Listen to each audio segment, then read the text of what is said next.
everyone, and thank you to Brent for inviting me. It's my pleasure to tell you a little bit about what we're doing in Washington State on both topics, how we're trying to mitigate heat, as well as some of what the lessons learned when it comes to mulch application. So a little bit about the types of raspberries that I'm working with I thought would be useful. So I'm coming from the Pacific Northwest, Western Washington in particular. The type of raspberry that we grow is a floricane fruiting type, also called a summer-bearing red raspberry.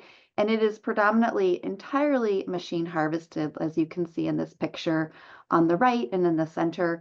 And most of that fruit then goes for the individually quick frozen market. So we want a really premium product for that market. Some of it also goes to making other processed products like purees, crumbles, and the fresh market production is actually quite small. This region has historically had a mild Mediterranean climate, and it was really ideal for growing high quality fruits for both processed and fresh markets. But again, we're primarily processed here in Northwestern Washington. But that has started to change. We've seen increasing temperatures in this traditionally mild climate. And what really triggered the research that we're doing collaboratively within my lab was the 2021 heat dome. That was really kind of a cataclysmic event for our region, where we had this heat dome set over our region, and we had high temperatures, sometimes up to 106 degrees Fahrenheit, that led to a 30 to 40% crop loss. And some producers lost their entire crop. It was really variable based on where they were within the region and the type of crop that they grew, whether it be blackberries or red raspberries within the Pacific Northwest. And it was estimated for Washington alone that for our raspberry crop, we had about a $20 million loss in revenue. And you can see on the lower right picture here, this is a raspberry. I took this picture from a grower cooperator field, and it's just displaying kind of the classic symptoms that we observe during that heat dome, where we see the white druplet disorder, but you'll also notice that there's some brown coloration due to what we call necrosis, or actually tissue death, because the temperatures being too high. So our response was to form a team, and we are calling ourselves the Beat the Heat Project team. We have funding from the United States Department of Agriculture to look at various practices to try to mitigate heat. But I just want to acknowledge that this is a multi-institutional team from not just Washington State University, but the USDA, ARS, and Oregon State Universities, and we span research, extension, and we also have students that we feel are really integral to this project and kind of training the next generation of agricultural scientists trying to deal with extreme temperature conditions that can threaten crop production. And you'll see too, we are not just horticulturalists and physiologists, but we got engineers, breeders, economists, and again, extension agents. And I want to just point out this individual that you see in the red box. That's Dr. Menashe Makonya. He's the postdoctoral researcher that did the work that I'm going to be presenting on today. So I want to acknowledge his fantastic and essential contributions. So the project has several objectives. I'm just going to go through those briefly, but the first objective, and the one that I'll be emphasizing today, is to look at the impacts and cost benefits of various heat mitigation technologies across different cultivars or genotypes of raspberry, some of which are promising selections that we have in the breeding pipeline. And we're going to be looking at heat protectants or biostimulants, as well as evaporative cooling and shade cloth. And we also have several other objectives, such as looking at the physiological and genetic mechanisms that contribute to heat tolerance across different cultivars and advanced selections. This is really forward thinking about how we can breed for heat resilience or thermotolerance in raspberry. And then we're also looking to effectively disseminate information to our agricultural research community, including growers, crop consultants, and the extension community. And again, I'm going to be focusing on the first objective. So first I want to talk about heat mitigation using heat protectants or biostimulants. These are considered by a lot of people within our industry as a more immediate potential solution and possibly a more economical solution to mitigating extremes in temperature, including heat, because they don't require specialized infrastructure. They can be run through a drip system and fertigated or sprayed on the canopy of the crop. Now, biostimulants are a really broad category. They can include what we call osmolytes, so they're amino acids derivatives that can help with plant physiology during heat stress. Same as phytohormones, signaling molecules, trace elements, including clear and edible particle films. They're pretty widely prevalent on the market, and we're seeing more and more of them on the market, but the actual research justifying their utilization is really quite limited. So that was what we aim to do with our evaluation on heat protectants is just see, are they triggering improved heat tolerance in raspberry? And we did this in a greenhouse as a greenhouse trial. This was conducted in Prosser, Washington, which is not where the main industry is located, but it's in a really warm area because we wanted to make sure that we are going to be reliably experiencing heat. We use three different types of raspberry, Meeker, which is kind of our industry control or standard cultivar, and then we use two advanced selections that are being advanced in the breeding pipeline at Washington State University and the USDA program at Oregon State. That's WCU 2188 and then ORIS 4715-2. And we potted them up, we gave them some fertilizer, we irrigated them to field capacity, and we kept them hydrated throughout the experiment to make sure that the effects we were monitoring was due to heat stress, not due to drought stress. And this table here just highlights what products we were using. We picked these products based on consultation with crop consultants in our region, and we wanted to select a relatively broad category of different products. So Fruit Armor is one of them, which is glycine betaine. We used Optisil, which is silicon derived, and then we also use Kelp Express, which is kelp derived from Ascophyllum nodosum. So these again are products with active ingredients that are being widely utilized and advertised and sold as biostimulant products, but again, really little to no data on their effects of raspberry. And the top of that table, you'll see too, we also had a control where the plants were just treated with water. So we did this as what we call a factorial experiment, where we had our three different types of raspberry genotypes, our three biostimulant products, plus a water control that we applied weekly throughout the experiment. And then we monitored the plants and we looked at variables like, their photosynthesis, their hydration status, as well as their growth. And given I only have 45 minutes, I'm going to just focus on some of the key highlights and takeaways from this experiment. But first, I just want to demonstrate how hot our greenhouse or glasshouse conditions were, just to demonstrate that we were reaching temperatures that were stressful for these plants. So if you look at the figure on the left, we have temperature on one of our y-axes and then relative humidity. And the boxed area is when we conducted the experiment. And I know this is in degrees Celsius. That was an error on my part not to convert it prior to this, but just to note that the peak high temperatures that we were observing were about 110 degrees Fahrenheit, which is really quite warm for a raspberry plant. So what I'm going to show is the plant growth data. This is root and shoot biomass. And you can see with this figure, we have our different plant genotypes. So Meeker, WCU 2188, and ORIS 4715-2.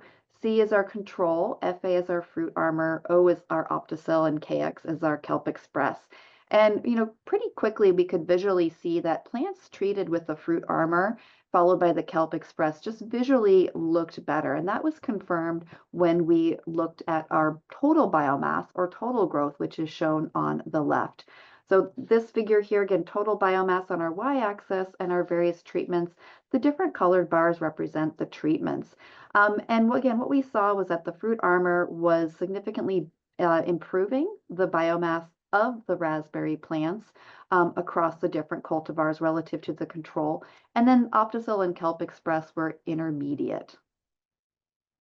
And this is the only piece of physiological data I want to show because some of the other physiological variables that we measured had a very consistent response. What we measured was called chlorophyll fluorescence, FB over FM for short. And the main thing this variable tells us is how well the plant is capturing light energy and then using that for photosynthesis, a really critical process that all plants need to do to be able to photosynthesize. And if you look at this figure here, we have on the y-axis our FV over FM values, our different heat protective treatments on the x-axis, and you'll see I added a red line at roughly zero point 0.8. And anytime we're at levels zero point 0.8 and above, it indicates that the plant has good chlorophyll fluorescence, more or less. Anytime below that, it's an indication that the plant is stressed and the photochemistry is reduced. So you'll see, hopefully pretty quickly, that Meeker, just on its own, had greater chlorophyll fluorescence under the control and across all treatments, indicating that this is a type of raspberry that could be useful for future breeding because on its own it is more heat resilient and tolerant. And then if you look at Fruit Armor, it maintained the chlorophyll fluorescence across all genotypes, whereas some of the other treatments did not, depending on the type of raspberry. And then the Kelp Express led to greater chlorophyll fluorescence in Meeker and WC2188. So just real briefly, wanted to highlight in this experiment that Meeker as a raspberry cultivar had greater thermotolerance on its own. So it's going to be a useful material for continued plant breeding to try to improve thermotolerance and pyramid that with some of the other important traits that we need as an industry, such as yield and fruit quality. Then the glycine betaine in Fruit Armor, it was consistently the most promising product that we tested compared to the control, and it led to improved thermotolerance that we saw in as increased growth compared to the control. We saw improved physiology, and I showed you some of that data with the chlorophyll fluorescence, but some of the other variables that are indicators of photosynthesis efficiency as well as plant hydration status were improved with the glycine betaine relative to the control. And then we also measured anthocyanins, and they were greater in Meeker and WC2188 when they were treated with the Fruit Armor. And that's important because those anthocyanins are really important in kind of scavenging some of the material that's generated when the plant is heat stressed that can be damaging to cells. The Kelp Express was comparable to the glycine betaine, so that's another promising product that we want to take now to the field and do field trials so that we can look at how these products impact the plants in an open field situation. This experiment was really kind of just screening and looking at, do these products work? And if so, what products do we want to take to the next stage and study in the field and then fine tune the methods of application more closely? So now I want to shift gears and talk about our heat mitigation work utilizing evaporative cooling and shade nets. So heat protectants, which I just spoke about, they're still considered, I would say, an unproven technology. They look promising. The trial that we just presented or looked at was very promising. But again, we have a lot of questions about what benefits they may or may not impart once we put them in a commercial field setting. In contrast, evaporative cooling using micro sprinklers or shade cloth, there are a lot more established ways to mitigate heat. And we just heard Dr. Black talk about that for cherry. But research on these two technologies and their application in red raspberry or other caneberries is really quite limited. So that's the knowledge gap that Menashe, the postdoctoral researcher on this team, thought to address. So for this project, we planted raspberries in spring of 2023. So they're a floricane fruiting type raspberry. The first year that we grow them, they're just vegetative. They only have those primocanes.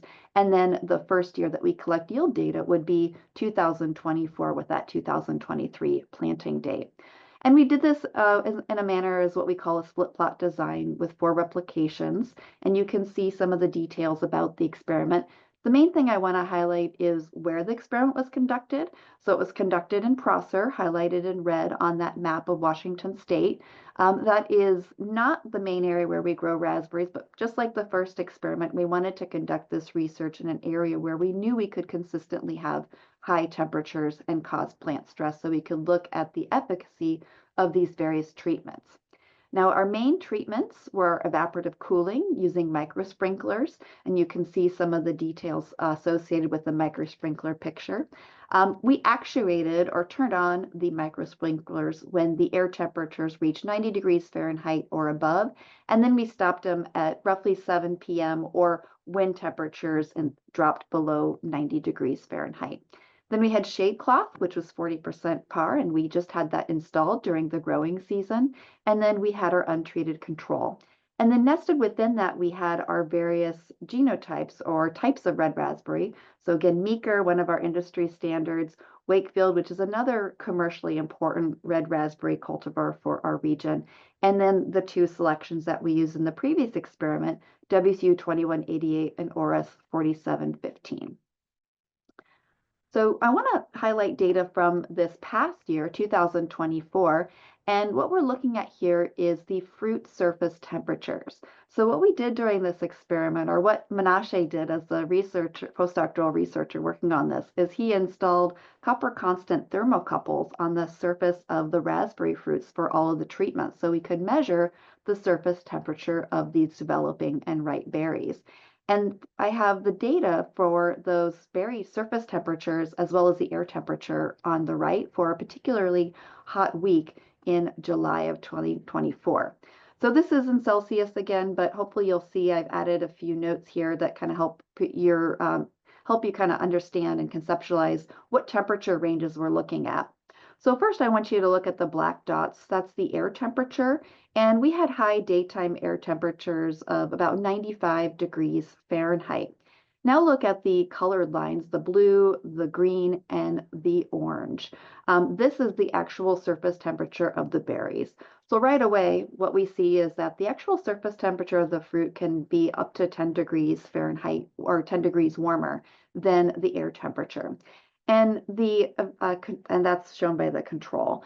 The other thing you can hopefully see too is that the shade cloth was the most consistent in keeping the berry temperature lower and about the same temperature as the air. Evaporative cooling did a pretty good job too, but you'll see that we have a couple of dates where the evaporative cooling surface temperature was just as high as the untreated control. And I picked this data because it demonstrates a real and important point for our region is that even if you have access to water through water regulation, or even if you have access to water, have these micro sprinklers, the water just might not simply be available. So in this situation where we had evaporative cooling treatment temperatures being really high is because the actual evaporative cooling wasn't operating. The pumps were shut down for that irrigation district. So even though we wanted to cool, we simply couldn't because the pumps weren't on for the district. And again, that's an important and real point to consider because that does insert some risk with this technology as a commercial grower. Now I want to look at the yield and fruit quality data. So shade and evaporative cooling both led to yield that was about 72% greater compared to our untreated control. And that's what the figure on the right shows. So we have our shade, evaporative cooling, and our control. And I'm not showing that by variety because there was no interaction by variety, so we could just kind of average them together and highlight the efficacy of shade and evaporative cooling relative to the control on yield. Now we took some of these fruits and we put them in our cooler and we looked at the incidence of rot over a 2-week period.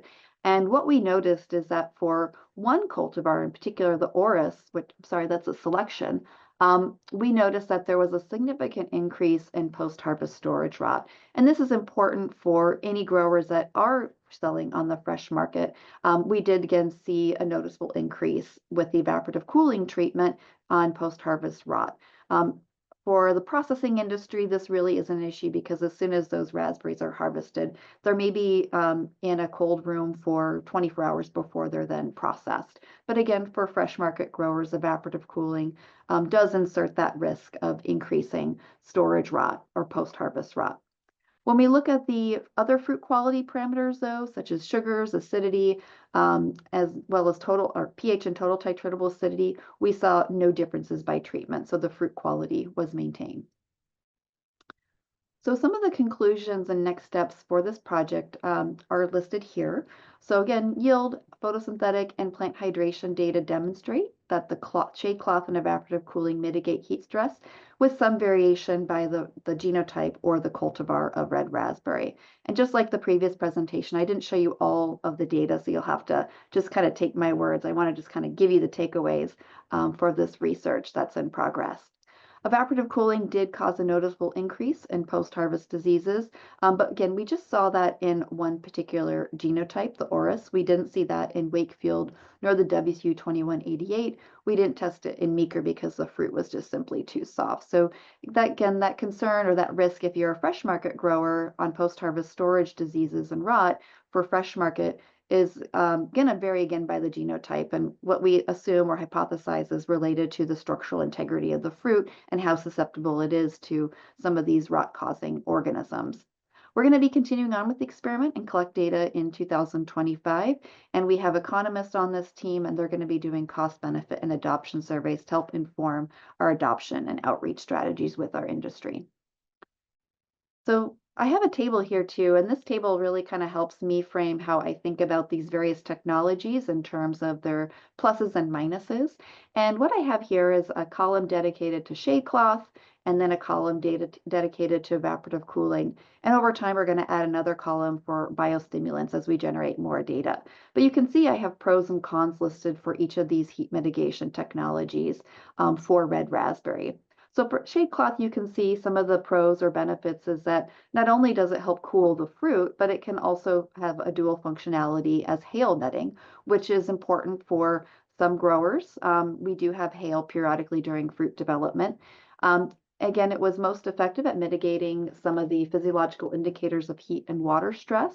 Well, I didn't show those data, but it was the most effective relative to evaporative cooling, and it does have the potential to reduce UV damage or sunburn. Some of the cons, it is the most expensive of the technologies that we looked at, and you can see the cost per acre. In addition, there's also maintenance cost. We had quite a bit of maintenance cost in our experiment because we had several wind events that necessitated us having to repair the shade cloth. It also can interfere with machine harvesting and other equipment operations. So if you recall, the type of raspberry that we're growing in Washington State and then the Pacific Northwest is machine harvested. So designing a shade structure that allows you to machine harvest is going to be a limitation and a challenge. And there is some concern that it may delay ripening and impact fruit quality. So far, our data doesn't support that, but we have another year of data collection to go. For evaporative cooling, it is the least expensive relative to shade cloth, and again, you can see those prices. It does cool and it provides some protection, and it also offers the opportunity for a grower to chemigate or apply pesticide products through the micro sprinklers, which can be beneficial and reduce the amount of passes a grower will have to make with a tractor and some of their spray equipment. Some of the cons, though, access to quality irrigation water might be limiting in some areas as well as into the future. And that's why I wanted to highlight the temperature figure where you saw for a couple of dates, the evaporative cooling treatment led to berry surface temperatures just as high as the control. And again, that's no fault on the grower. It's just kind of the ability to access water and issues outside of that particular operation with water access. It can also increase the risk of fruit and storage rot and decrease shelf life. And we didn't collect this data, but we're going to 2025, but we did notice a significantly higher amount of weeds. Or I shouldn't say significantly because we didn't necessarily measure, but we did notice that there was quite a bit additional weed pressure, and we'll get some data this year to validate that.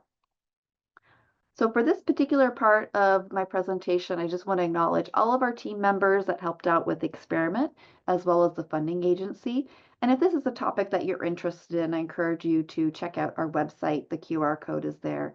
And we've got a pretty active project blog where we're sharing information about the project, some of our lessons learned, and it's something to continue to follow as this project progresses. But now I want to shift gears with the remaining amount of time that I have and talk about mulching and red raspberry. Here I want to acknowledge two former graduate students, Juan Zhang and Brenda Madrid, who did a lot of the work for this particular presentation. So first I want to highlight why we as an industry, as well as scientists, are interested in exploring plastic mulch in raspberry. So when we started this project, there was a big shift in our industry where growers were starting to increase their utilization of these tissue culture transplants as opposed to using roots or bare root plant material.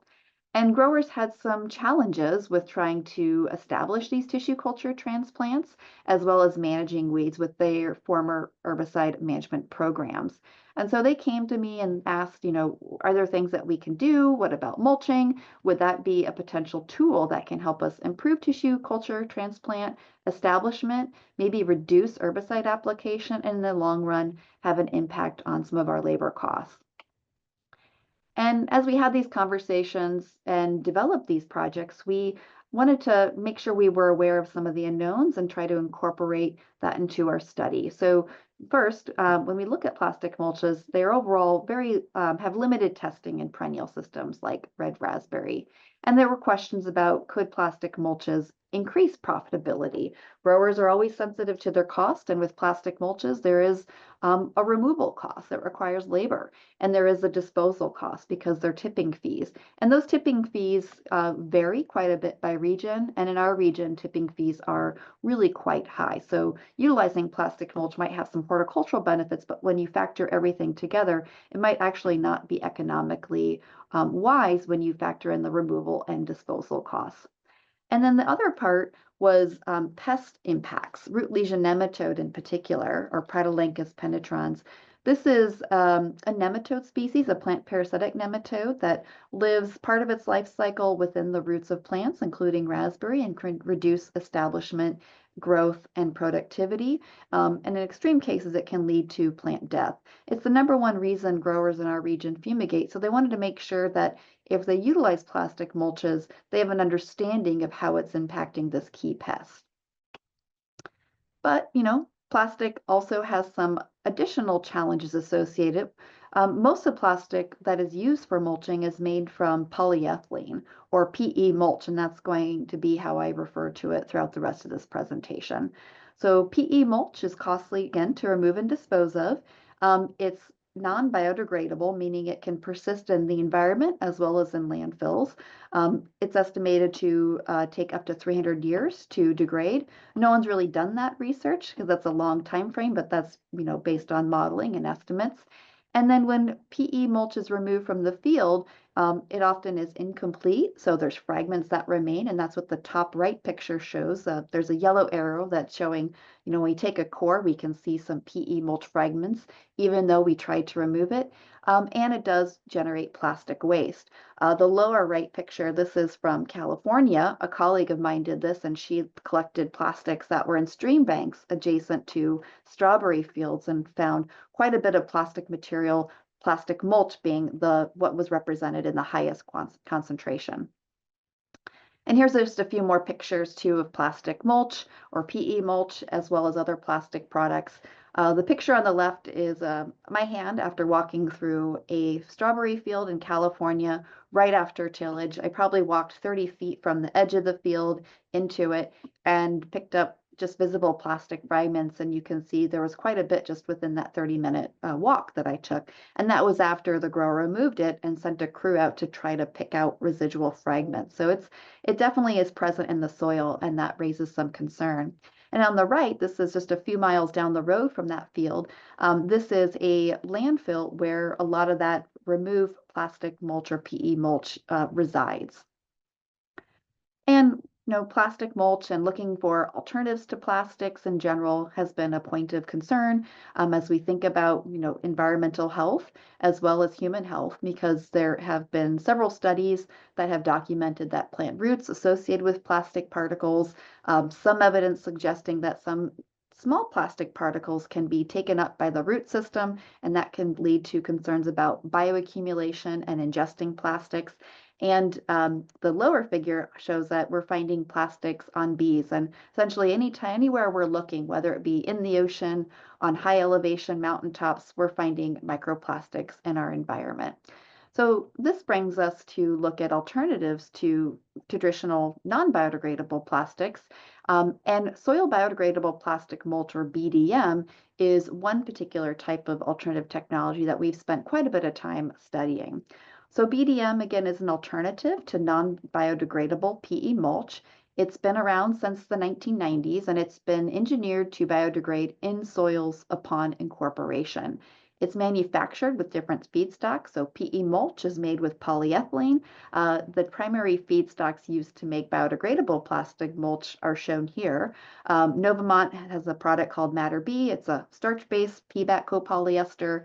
And then BASF has EcoBio, which is PLA and PBAT. And these are both a combination of bio-based as well as synthetic plastics, but they are biodegradable and compostable. And they should achieve 90% biodegradation or greater based on laboratory soil tests within 2 years or less, being due to microbial activities that break down that biodegradable mulch feedstock. And that's in accordance to several different standards. You'll see I have some listed here, and we'll talk more about standards because they're important when assessing whether or not a film is biodegradable.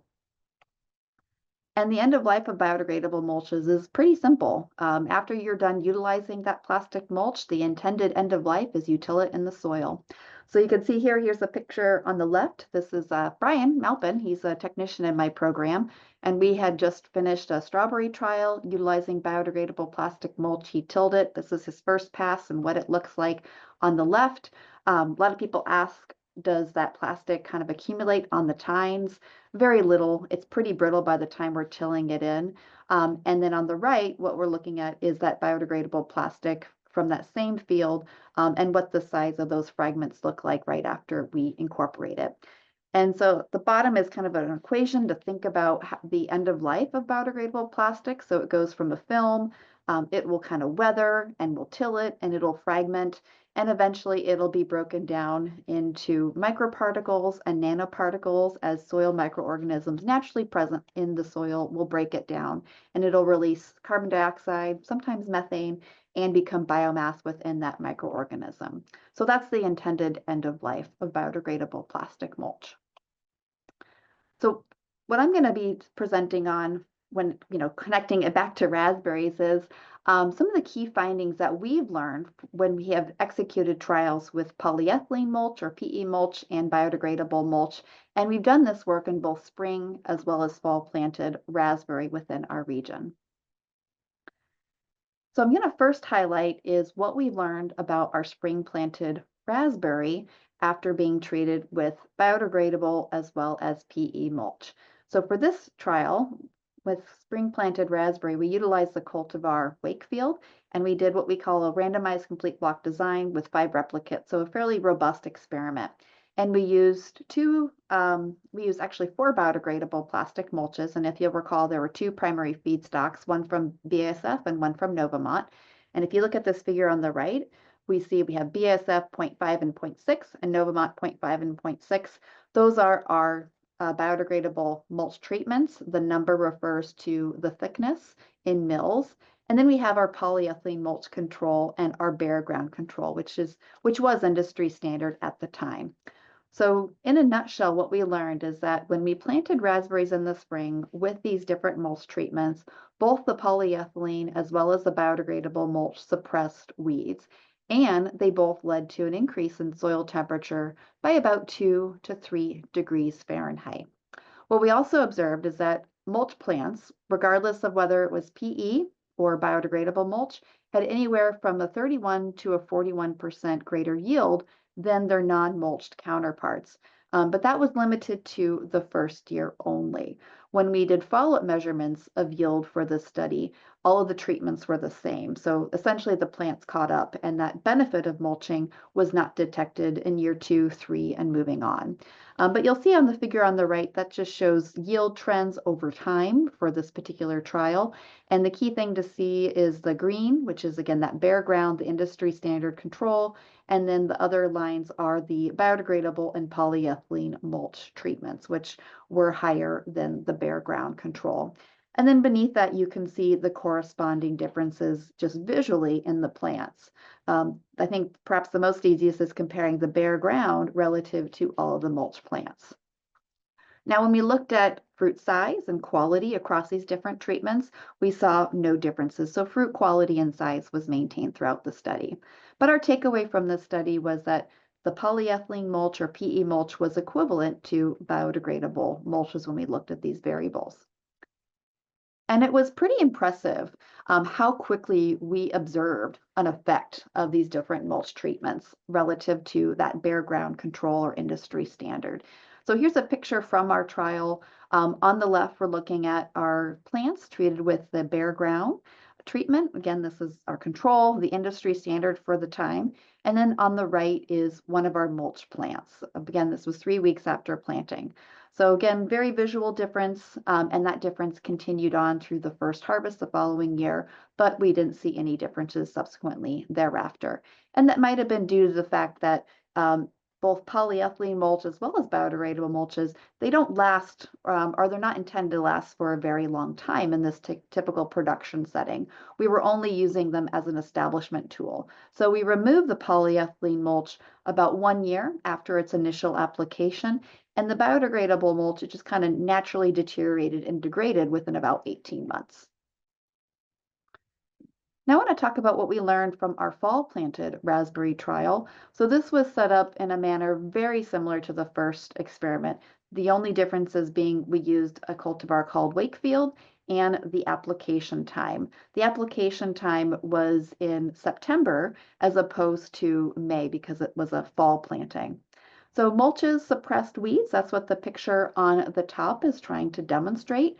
You'll see I've got a caption there notating our row. That is our plot. That's our bare ground control. And in contrast, you can see our biodegradable mulch plot and our peat plot. One thing you might notice, though, is that there is quite a bit of rips and tears and holes, if you can see the soil being exposed in that biodegradable mulch row. And this was something that wasn't unique to that row. It was consistent across the experiment. And we didn't observe that with the PE mulch. And overall, what we observed for that fall planted trial, the biodegradable mulches did not overwinter. So we decided, practically speaking, biodegradable mulches, because they don't overwinter, they rip, they tear, they couldn't withstand the environmental conditions, particularly the wind, we discontinued measuring that treatment for that particular study. So we just focused on the differences between polyethylene mulch and our bare ground control. In this experiment, we did notice that polyethylene mulch led to about a 7 to 8 inch increase in primocane height. But when we followed up and we looked at yield the following year after planting, we saw no differences in our yield. And that's what the figure on the left shows, is that there was no difference between the two treatments. So that's just a quick summary of some of the trials that we've done with biodegradable mulches and raspberry. I want to spend a little bit additional time expanding on biodegradable mulches in case this is a technology you're interested in experimenting with in your raspberry operation, or if you have any other specialty crops that could benefit from mulching. So first is standards. Standards are, frankly, sometimes a bit boring, but they are really important when we're looking at considering a biodegradable mulch and distinguishing what is truly biodegradable and what is something that is falsely labeled as biodegradable, because there are products out there that are labeled as biodegradable, but they are not. And just having a sense of the standards and seeing whether or not they meet those standards will help you distinguish what is and what isn't a biodegradable product. So they're intended to ensure the quality and integrity of a biodegradable mulch in agriculture and exclude products that claim biodegradability but are not metabolized by those soil microorganisms. Because at the end of the day, I don't think any of us want to have plastics in soils or moving off-site from our farms and becoming a pollutant. So first, our composting standards is kind of the first critical test of biodegradability. If a biodegradable mulch or any type of biodegradable product is not compostable, it's likely not going to biodegrade in the soil under ambient field conditions. The standards, though, do not guarantee a degree of performance. So it doesn't tell you that it's going to work stellar on your farm operation. It's really just telling you whether or not it's biodegradable. It's kind of up to you or researchers to determine how it fits within your production system. So here's a table that shows several different standards. I would say the two most important ones are the top one, EN 17033. This is the first international standard, and it pertains directly to biodegradable mulches by the European Committee for Standardization. So it has components of that standard about biodegradability, but it also has other specifications on mechanical and optical properties, dimensional properties, ecotoxicity, and so forth. The other one too that oftentimes we'll see is ASTM D6400. So that one pertains to biodegradation under industrial composting conditions. It's often misrepresented because just because it's compostable doesn't necessarily mean it's going to be fully biodegradable in your soil because composting conditions, particularly industrial composting conditions, are a lot warmer than soil conditions. So if you see that one, it's an indication that it's compostable, but whether or not it will biodegrade in your soils and your soil conditions, that remains to be determined. EN 17033 is a better standard to have for these products because that is looking at biodegradation in field or from a forest, for soil from a field or forest. And the temperature conditions are more representative of what we would see in natural soils and not as high as composting conditions.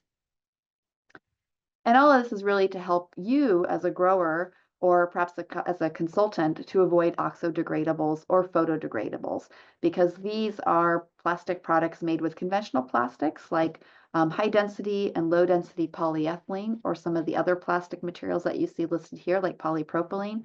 None of these are biodegradable. These are non-biodegradable plastics.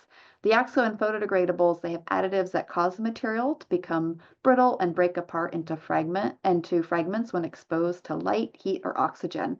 And they're just fragmenting. They're not biodegradable.